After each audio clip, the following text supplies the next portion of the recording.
So we're going to crack on with reducing hamstring injury risk, which is why we've got these three, Matt, Johan and Nick, with us. So why are hamstring injuries not going away? Big question to kick us off, which I think will probably frame the rest of the conversation. And I'm going to come to you, Matt, with that question while you take a little sip of your water. To give a bit of your input on that question, because it's a question that constantly keeps coming up. There's this research, there's this bit of tech, there's all this information. Why isn't anything happening? Yeah, thanks, Rob. Thanks for the invitation to be here. Always a great platform to be a part of. It's really the $1 million question, isn't it? Why aren't injury rates declining? I take more of an optimistic view, and I think that our efforts aren't entirely in vain. Certainly in Australia, we've seen probably a slight reduction in the rates of first-time hamstring injuries in the AFL, the Australian Football League here, which is where our probably research group does most of the applied work. There's also been a more significant drop-off in the rates of recurrence, probably since about 2011 or so, I'd say.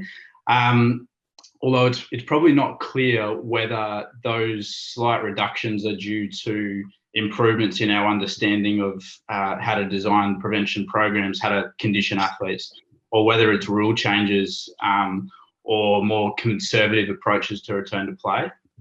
I certainly know, I've read Jan Ekstrand and colleagues' work in the UEFA Football League showing that there's been probably a trend, a 2 to 3% increase in injury rates per year. That was over, I think, a 13-year period. That was published a few years ago now. So I think the evidence is a little mixed, but we're probably, whatever we're doing isn't having a huge and drastic impact. I think there's probably a couple of explanations for those, or for that. I think one of which is that the demands of training and competition, even if you just look at football as one example, I think have increased pretty considerably in recent times, and probably the last 10, 20 years particularly. If you look at, I think it's Champions League, there's a study published a few years ago now, the exposure to high-speed running in training, competition, in games has increased something like 30% since 2007, I think. And it's that exposure to high-speed running, that max velocity, which is really the active ingredient in predisposing to a hamstring injury. It's that exposure to forceful eccentric contractions and the hamstrings having to absorb a lot of negative work in late swing. That's really the thing that predisposes to injury, and that's where certainly most of the running-induced injuries occur. And so I think that one possible explanation is that our improved understanding of risk factors, prevention strategies is maybe just keeping up with the increased demands of training and competition. And we're probably getting better at conditioning athletes as well to perform. And so with that, if we've got athletes who are moving faster, playing more explosively, then that probably carries a greater risk of hammy injury as well. And I think maybe the other explanation is that we've probably still got some resistance in elite sport, and I see it here in Australia, although it seems to differ a little bit depending on which sporting code you're dealing with. But there's a little bit of resistance to the uptake of things like eccentric conditioning and making eccentric conditioning a core part of the program. Most of the listeners have probably read Roald Barr and Christian Thorberg's paper from, I think it was 2015, where they surveyed a whole range of Champions League clubs, and I think it was Norwegian Premier League football clubs, and from 50 odd clubs, it's something like 11% were actually integrating the Nordic hamstring exercise, the program that's been shown to work in these larger scale RCTs. So, I won't stand here and say that the Nordic is the only exercise you need to do. That's certainly a misconception. But I think if people are still fearful to implement eccentric conditioning, and the Nordic would be a core exercise which I'd use among many others. I think that's still a problem and something that we probably need to address. So, there's potentially a compliance, and we need to probably do a lot more research to understand the barriers to uptake of some of that evidence. So yeah, a bit of a long-winded response, but I hope that sort of gives something to kick off the conversation. Absolutely. I'd love to get Nick in on this and get his perspective from very much the sharp end of elite sport on that compliance, that last point of Matt's, the compliance side of things. Is that something that you see improving in British football, Nick? Yeah, I think so. I must apologise for my video if I stalled in and moving. It's fine. Don't worry. I think the compliance in a lot of top end of British football clubs is improving. But I think what teams have had to do is find a way that works for them. So if you take a research paper and take the original Nordic program, for example, which is applied, in semi-professional players and amateur players and in leagues in Scandinavia and things where compliance can be better, you can't really take that and apply it directly into Premier League football or Championship football necessarily, because of the high volumes that are required at the start of the program, and then the compliance to it throughout for a lengthy period of time. So when they look at those studies and say that this program wasn't done in the way it's been written in the research, that's true, but a lot of teams are trying to do some form of compromise that fits their environment and how they sell it to their players and coaches and head coaches, because a lot of the time things are influenced from the head coach down through the sport strength and conditioning department and physiotherapists. So you can't always do what you want to do, what the research says you should be doing, and there's so many different factors involved in that. And the higher up you go into the sort of football sphere, the more individualized the training approach becomes with the athletes. And you can't necessarily give a one-size-fits-all to everybody, even if the research shows that the stats show that will improve your injury burden. But I think in general the concepts can be worked on, and sometimes the practice is a little bit ahead of research in terms of finding ways that we can get eccentric loading in more sort of imaginative and novel ways to try and get the same adaptive stimulus from the players that they can buy into, and we feel it's a bit more multifactorial. Could you give us any examples of that potentially you do at Bournemouth, Nick? Is that possible? Yeah, I mean, so something that's progressing at the moment, I think, in terms of Nordic programs, the study that came out and showed that we could do a high volume to start with, and then progress on to say 2 sets of 4 per week, had a benefit to fascicle lengths that was similar, if not the same, as high volume continuous. So that was an amazing sort of breakthrough study that we could base a lot of our programming on. But even then, that high volume in the first few weeks of pre-season is a difficult thing to achieve, especially in football, where you have a pre-season that really is about 2 weeks before you're playing competitive fixtures. Whereas if you look at AFL, you look at rugby union, you're going to have a good period of time for that training phase before you're into competitive fixtures. So the risk of DOMs and of the players feeling fatigued going into matches is higher. So it's a little bit more difficult, but yeah, we can implement Nordic training programs, with that minimal effective dose approach. And then other training modalities, that are becoming more popular, like inertial training and using K pulleys and K boxes and Desmotex and other inertial devices, which I know now there's more research showing that you can get fascicle length adaptations using that type of training, single leg RDLs or double leg RDLs, yo-yo leg curls. Sometimes those devices get a bit more buy-in, and I think the speed of contraction puts it a bit further along the sort of strength speed continuum. So it's another adaptation that you can be aiming for. So things like that, and using different kind of hip dominant strategies as well. So I know that Matt's study showed the hip extension on the 45-degree Roman chair as a good one to sort of target the biceps fem. So we'll try and implement exercises using that strategy. But again, it has to be adapted to the individual and the environment. Some people find that it overloads their lower back a little bit too much. So we'll find a different way, whether that's different types of single leg RDL exercises or other things that can target the hip. Perfect. Thanks, mate. Johan, just getting you in here, mate, with someone that's very much finger on the pulse when it comes to the research. What influence do you think the hamstring research has had on practice over the last 5 or 10 years?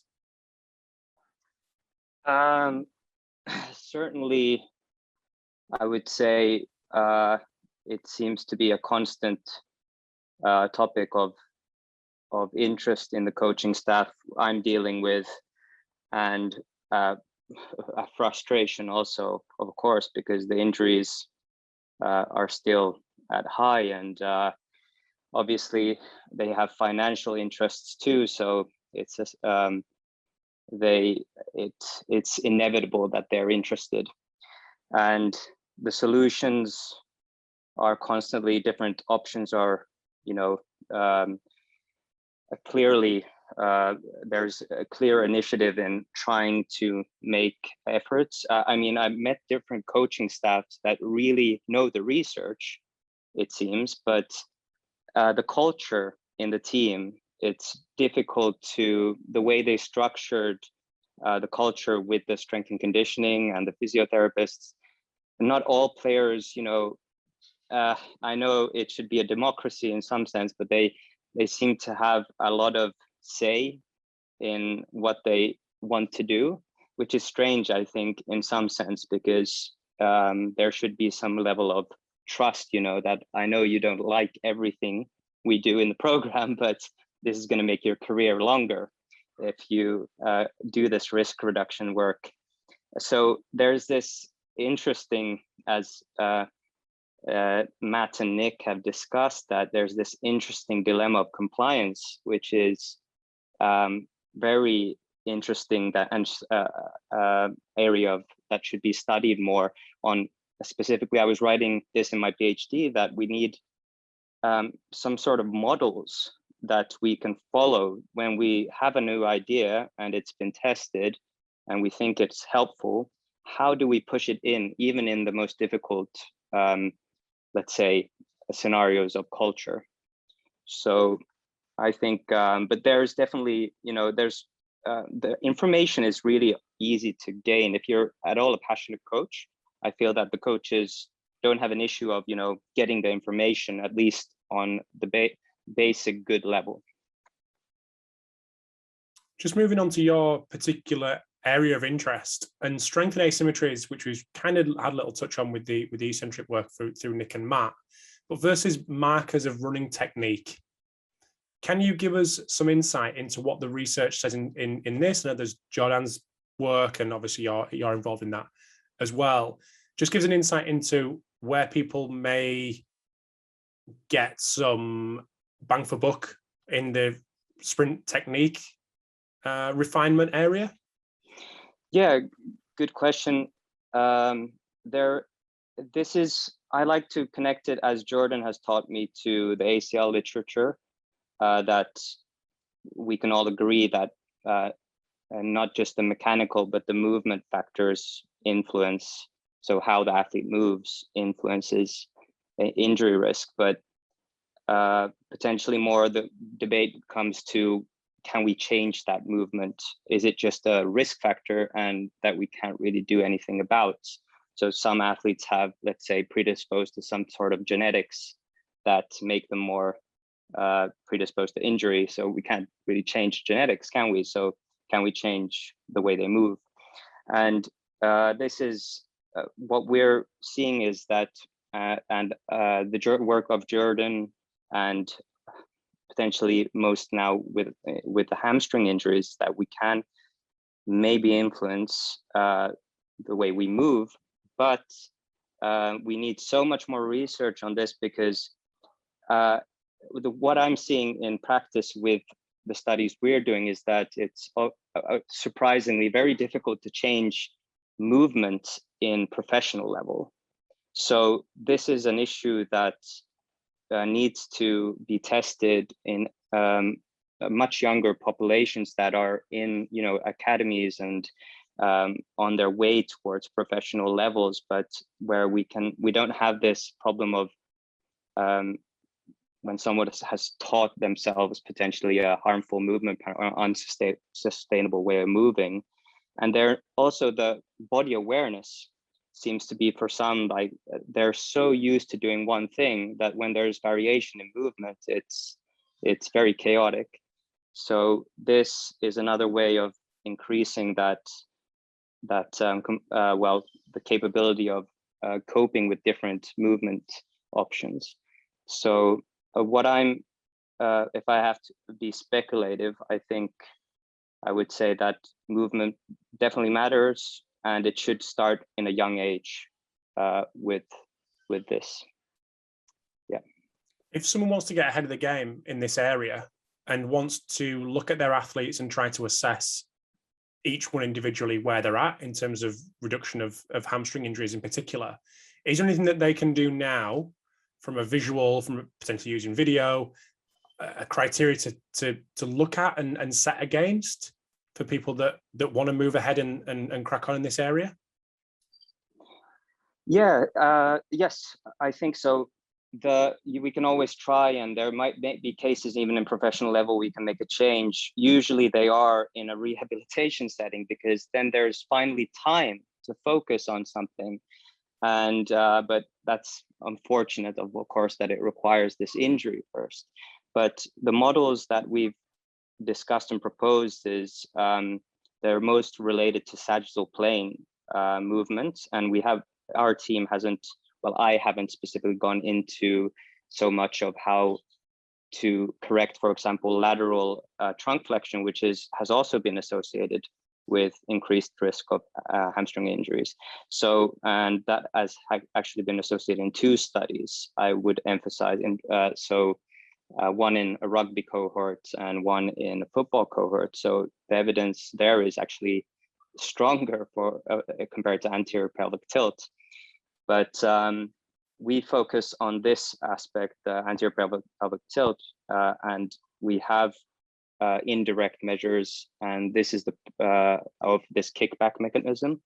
That maybe it would help that I show a video of, because Jordan presented it really well in his recent paper where they aim to change movement, and there's one football player, a professional player, that has a typical kickback mechanism. So should I share my screen? Go for it, please. Yeah.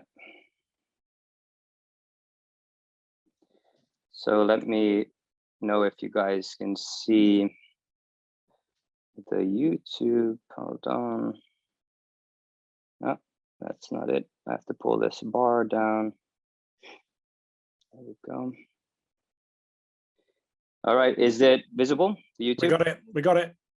Yeah, so this athlete here, very strong accelerator.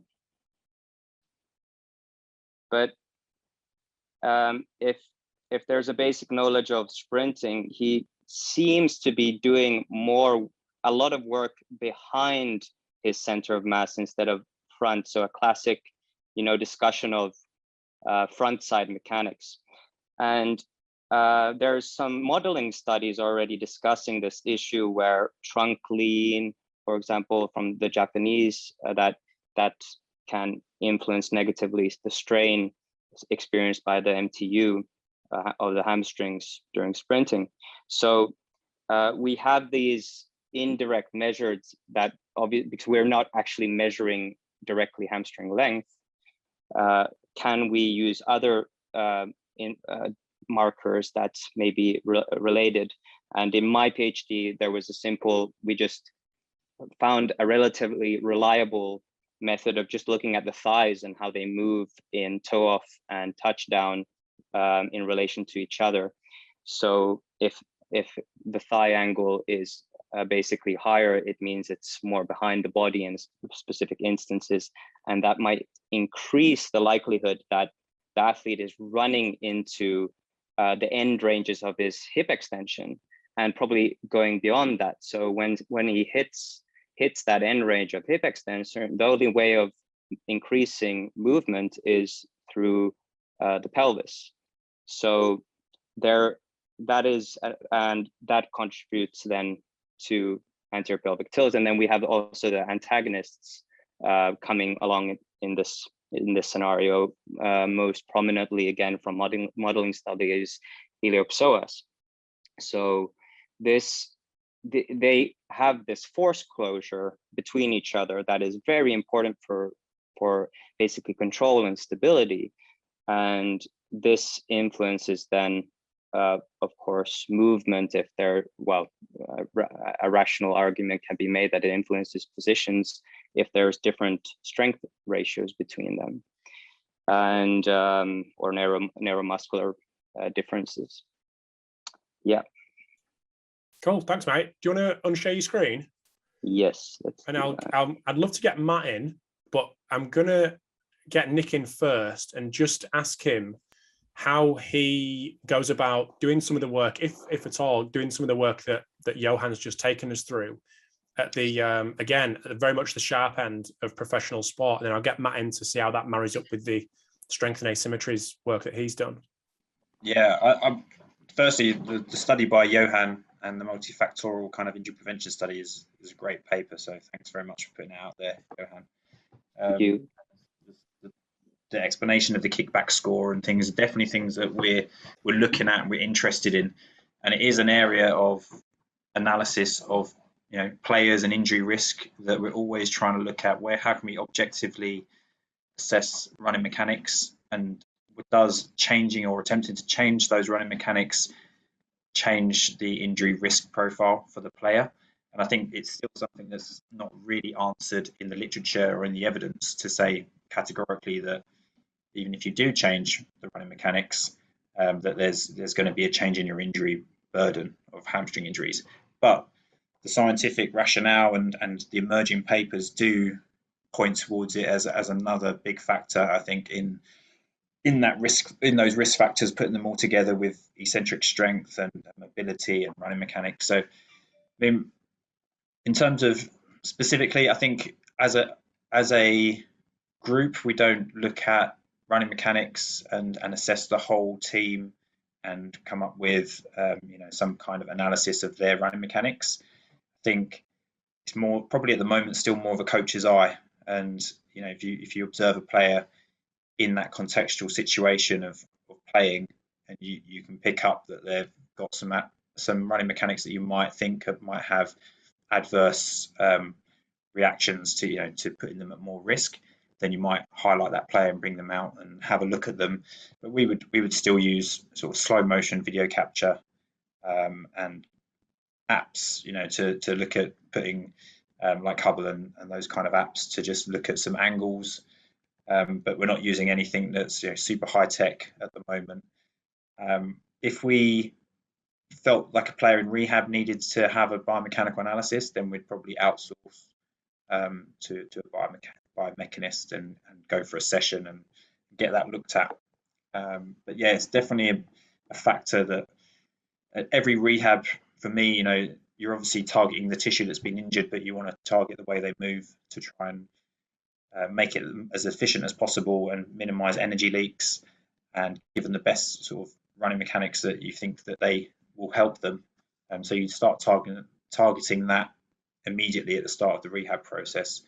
And I think in our general program, we're trying to do that with the inclusion of running drills and some lumbar pelvic control work and things like that in the general program. But it's definitely an area I think that most clubs, if the evidence emerges more, if the practical, quick, usable sort of assessments emerge more, then it will become something that we'll look at more and more, I'm sure. Great, thanks, mate. Just getting Matt back in. The influence of what Johan and Nick have just talked about versus what you talked about at the start? I know it doesn't have to be one or the other, like it's always both, but what's your opinion on the influence of these two areas? Yeah, look, I mean, myself and our group probably haven't done a lot of work in the running kinematic space, but that's not at all to say that it isn't, you know, an important part of the puzzle. You know, ultimately, a hamstring, like any tissue, is going to break when the stresses and strains exceed, you know, whatever it's capable of tolerating. And so that's going to be, you know, the mechanics of how you move is certainly going to influence that, along with things like the strength of the tissue, its geometry, and all the rest of it. So yeah, look, I think that a multifactorial approach is always going to be the approach that you would take with an athlete and with a team. I think a lot of our research has been by nature reductionist. You know, we've often taken a single exercise and we've looked at, for instance, in a lot of our exercise analysis or intervention work, we've looked at the effect of, say, a single exercise like a hip extension or a Nordic, and what effect that has on, you know, known risk factors for injury. So things like eccentric knee flexor strength and fascicle length and hamstring morphology and the rest of it. And I think we've taken that reductionist approach because that's what you need to do to determine what the active ingredient is. And in science, you know, in a lab, we've got the luxury of doing that, but in elite sport, you certainly don't. You know, there's lots of pieces to that pie that you've probably got to address. So yeah, look, I completely agree. I think that the running kinematics is still an underexplored area, but you know, I'm really excited by Johan's work, and it's great to see more work in that space. I agree. I've often wondered, you know, how well we can change some of these things, particularly in the very elite athlete. You know, if they've been moving in a particular way for a long period of time, it's often a bit trickier. So yeah, I like Johan's suggestion around intervening early. But yeah, I know the evidence is emerging, and it's certainly interesting, but I think we need probably more work in that space to figure out what are the things that we really, you know, potentially need to address.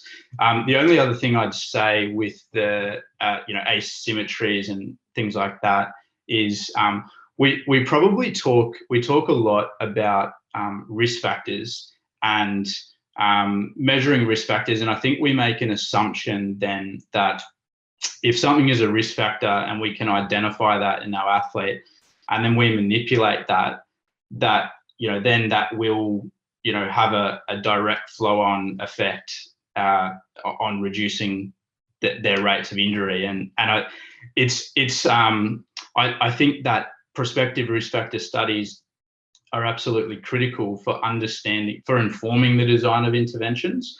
But it's probably not quite that straightforward. You know, unfortunately, particularly when you're dealing with cut points and thresholds, you know, if I could say one thing to the listeners, you know, throw them out the door more or less. They're statistical thresholds that are derived from a cohort, and so they very rarely generalize across to other cohorts. That they certainly apply to the cohort in front of you, and they can provide some good guidance. But we probably need to recognize that there's always a huge amount of variance. Where often when we're dealing with things like strength and muscle architecture, and these are, you know, continuous variables. It's not binary. It's not yes and no. It's not strong and weak. It's a way of presenting the data and a useful way of framing it to practitioners and clinicians. But there's a bit more nuance behind it. So yeah, I just caution people sometimes in interpreting some of those risk factors. You certainly can't use them to try and then predict who's going to get injured and then predict the likelihood of the effectiveness of an intervention directly. There's probably a bit more work that needs to go into that space. Just from a recommendation point of view, Matt, given where we are in the research on your side of the spectrum, I suppose. Now come to Johan for probably a more earlier version of what you're talking about, Matt. So if you were going to give some people some recommendations on reducing hamstring injuries, what would it be based on the research that you guys have done over the last 10 years? Got 2 minutes. Yeah. No, I'm joking. Yeah, look, I mean, I actually think that I don't think that anything that we measure, you know, be it eccentric knee flexor strength or fascicle length or, you know, any number of other risk factors, that they're not, you know, we've got a very poor capacity to predict injury from that. So it's not to suggest that they're not important, but just recognize that they're not, you know, that there's a lot more going on than just those factors.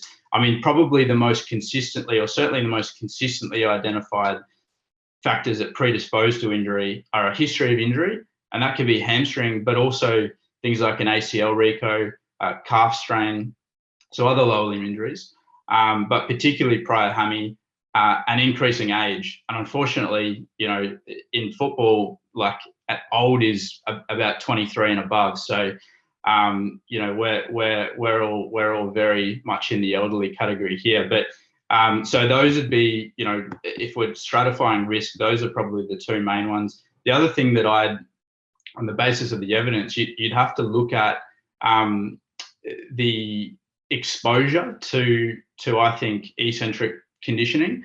I mean, we've worked off a really basic hypothesis that, you know, exposure to eccentric, unaccustomed eccentric exercise gives you a degree of damage resistance, and the mechanisms that might explain that repeated bout effect are you know, diverse. They could include things like the addition of sarcomeres in series, which should explain why you get longer fascicles, presumably.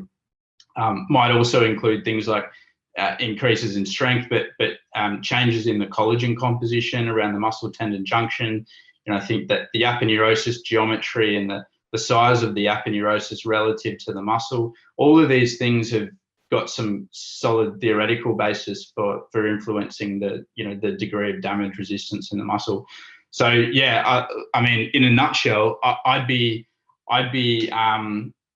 measuring things that we think matter, can influence injury risk, but I wouldn't, you know, hang my hat on them as having any capacity to predict injury. I'd be more interested in looking at how much exposure there is to an eccentric stimulus, how much exposure as an extension of that, how much exposure to things like high-speed running they have in the program, and other bits and, you know, sport-specific conditioning elements like that.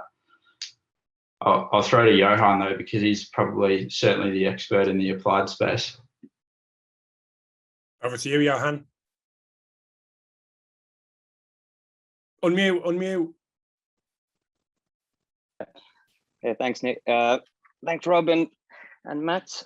I don't feel like an expert, but nonetheless, I'll try to contribute. I wanted to say that I completely agree with Matt's warning in interpretation of how we predict risk factors. It's very difficult when you're isolating things, because people have probably heard the expression that a system is not necessarily the sum of its parts. So you have most studies that have assessed risk factors, their associations on a group level. But then when we're going into assessing on an individual level risk, it's very difficult to have some kind of threshold. So it's right now it's spot on where we're trying to focus on specific, if we focus on specific training methods, will it reduce risk? And that's one of the main things we can do right now.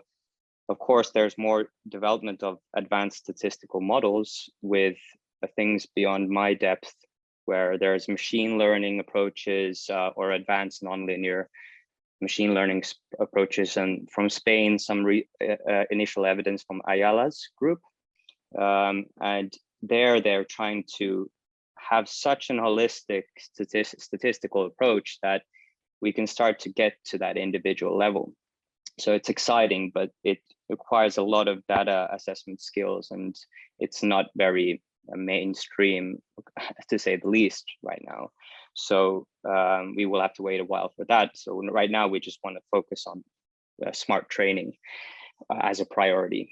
And so if you could, I'm not sure how I should continue from this. So Rob, could you add what you would want me to add to this discussion still? Of course, just from the running technique side of things, just maybe some key takeaway points that people can think about and maybe reframe in their heads how they're going to action it tomorrow. Just any recommendations on that side of things. I mean, from the strength and asymmetry side, Matt's given a couple of recommendations there, but just on this, a similar thing on the running technique side. Yeah. So I like the idea of giving them different positions to work with. So we're not going to make them into sprinters, right? Or have that perfect form.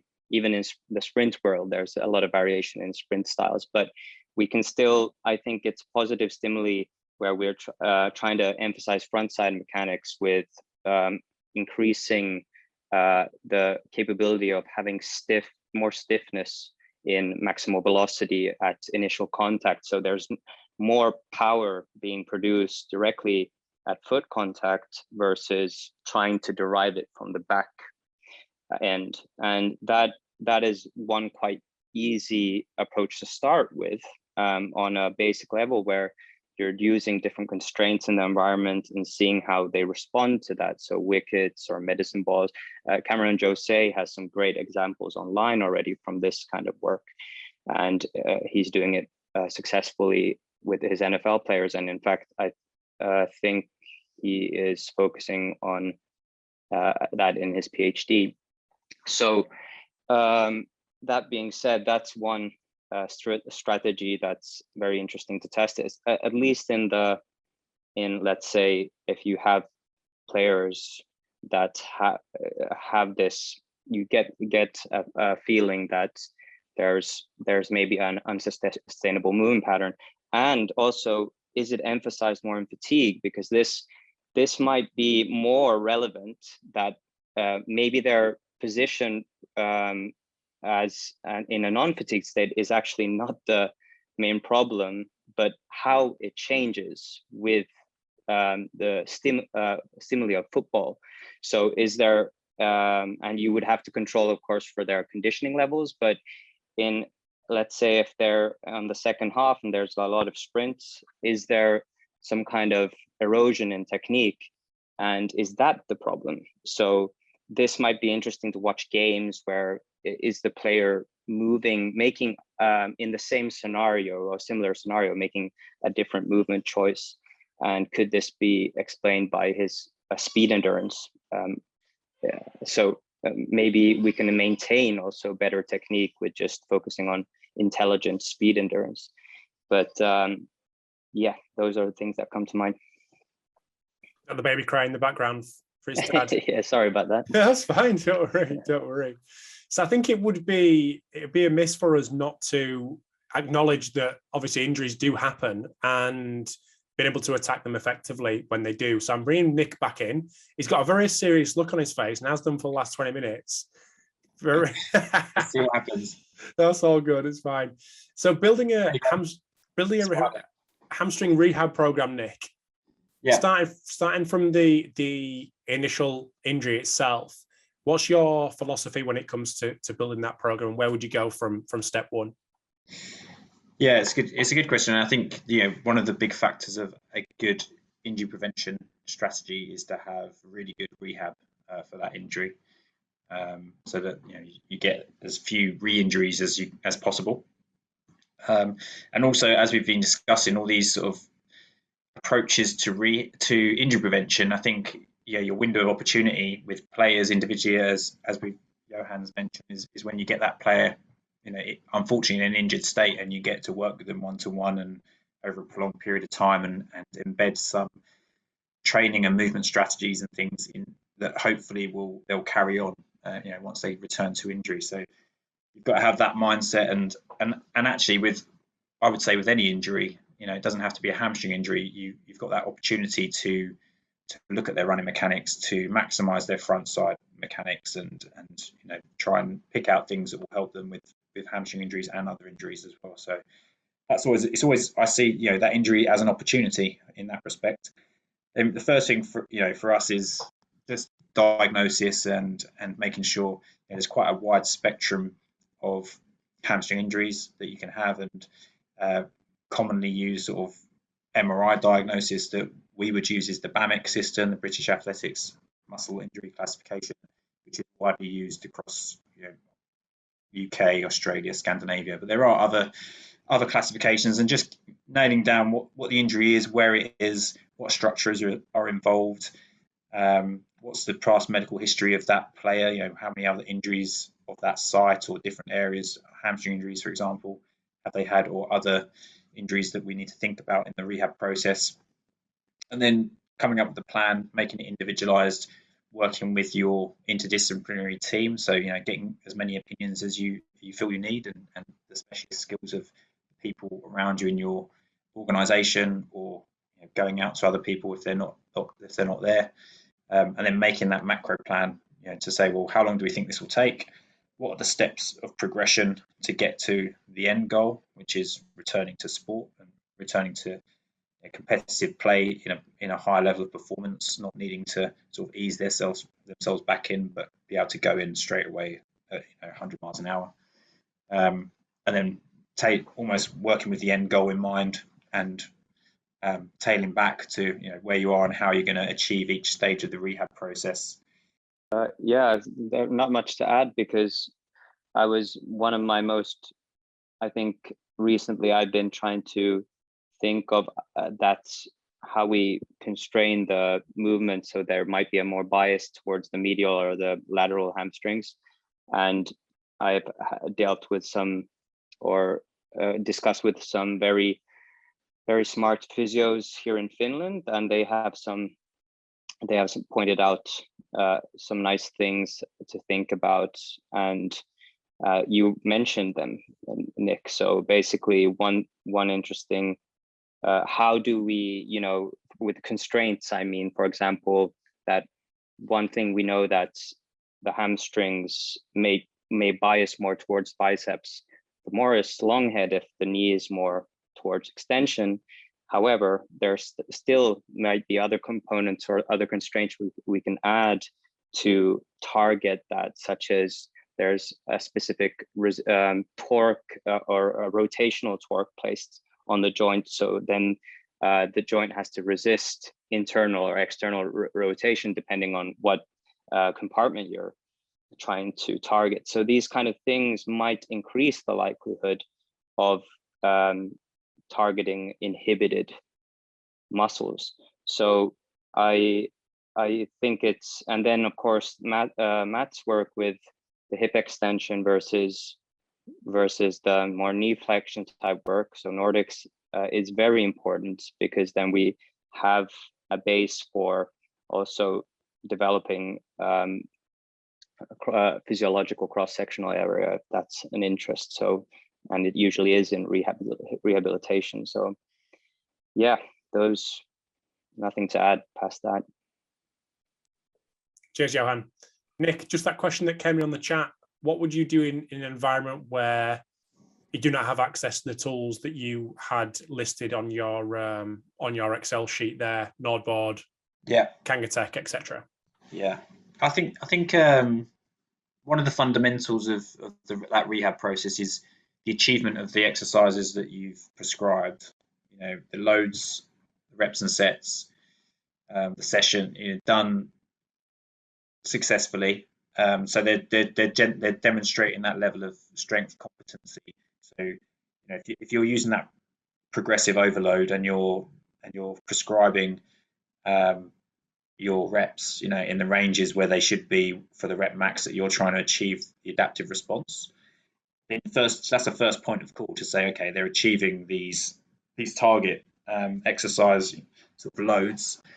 For Nordics, for example, are they up to doing 3 sets of 4 with reasonably good control, under a time under tension of 4 or 5 seconds or so. And you can use that just from an eyeballing kind of perspective to say, okay, that you can assume they've got pretty good strength. You won't get the nuances of 10% difference in balance of left to right doing that double leg exercise, but you have a good idea that they're coping well. It depends, really does depend on what your resources are. Handheld dynamometers can be relatively cheap these days, and I think that's quite a useful monitoring tool to be able to do a couple of tests like the ones described by Nicole van Dijk at Aspetar, just to monitor the rehab process, do some maximal isometric contractions at different joint angles.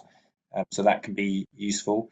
Also, I know a lot of people out there are experimenting with different kinds of pulley systems and almost sort of strain gauges that can be picked up relatively cheaply and set up in positions to, if you can almost set up things like Martin Wallen's isometric test using a strain gauge and things like that. So there are ways to get some numbers that aren't necessarily as expensive as some of the kit that's out there. And then apart from that, I think, there are some tests that have got some research. The single leg bridge test that Freckleton sort of published, has been shown to be a good marker of strength endurance capacity that's been used. I know they use it as an outcome in the British Athletics sort of rehab paper as well. So that's a good one. And you can also look at, if you think of a test like Alan McCall's isometric sort of force decks or force plates test in a sort of lying down supine 90-90 position or 30 degrees. That's obviously done on a force dex, but you could push on a SPIG cuff, like a blood pressure cuff, and get some numbers from that kind of test position. You could even push on a weight scales and get some numbers from that, or you could set it up with a handheld dynamometer. So there are ways to work around. You can look at the literature and look at the positions and find different ways to get some numbers that give you some information about how strong, if there are any imbalances from left to right, and how well the athlete's performing. And then I think also there's quite a lot of apps out there these days that you can get on your phone. So the MySprint app is not that hard to set up, and you can get a force velocity profile done fairly cheaply on sprint mechanics or sprint kinetics. So, and my jump app as well. So there's a few different things out there. I think you can, in this day and age, you can get quite a lot of information relatively cheaply to support your sort of clinical reasoning process through the rehab.